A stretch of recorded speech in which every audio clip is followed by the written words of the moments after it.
कुठे गेलं आपलं?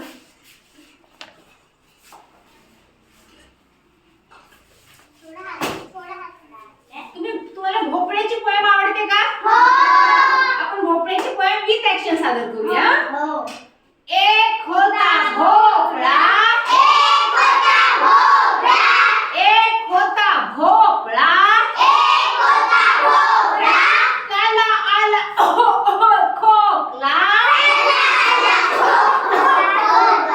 त्याला आला खोकला,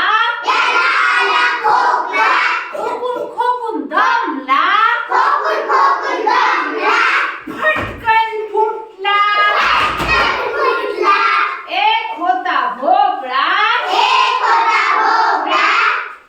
एक होता भोपळा, त्याला आला खोकला, खोकून खोकून दमला, फटकन फुटला. भोपळ्याच्या बिया रानभर झाल्या, भोपळ्याच्या बिया रानभर झाल्या. पाऊस पडताच तरळून आल्या, पाऊस पडताच तरळून आल्या.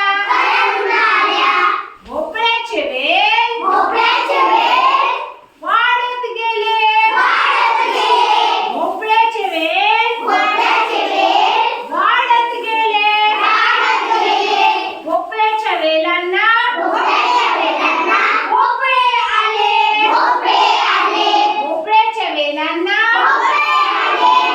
भोपळे आले. कोळे कोळे छान छान भोपळे, कोळे कोळे छान छान भोपळे. आजीने बाजारात, आजीने बाजारात, आजीने बाजारात. आता आपण पोएम म्हटली. आता मी तुम्हाला काय प्रश्न विचारणार आहे, सांगणार तुम्ही? मोठ्या आवाजात सांगायचा. आजीने भोपळे कोठे नेऊन विकले? कोठे नेऊन विकले? वेलीवर कोणकोणत्या भाज्या लागतात त्याची नावे सांगा.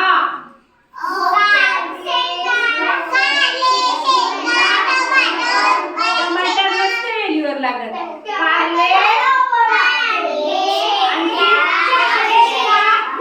आणखी चवळीच्या शेंगा, आणखी वालाच्या शेंगा. आणखी काय लागतं वेलीवर? दोडके. दोडके वेलीवर लागतात. वांग्याचं झाड असतं.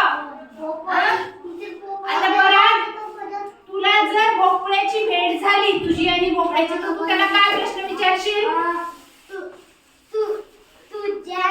नाव काय? Very good. तू काय विचारशील? Hold your hand. तुझी भाजी करतात का? Very good. तू काय विचारशील? तुझे कोणते काम करतात?